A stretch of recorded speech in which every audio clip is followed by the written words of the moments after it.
I teach at the University of Alabama, and I'm amazed every time I begin my course on American foreign policy when I begin discussing how important foreign policy was, or diplomacy, or whatever else you want to call it, to the Civil War.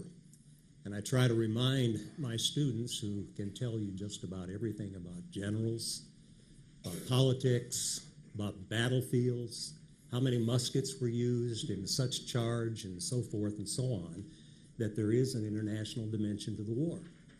That it's something that you walk into a room, you've got the elephants sitting there, the generals, the politicians. There's room for another one, which is the foreign policy of the war. That I think the most important issue in foreign policy was the recognition question.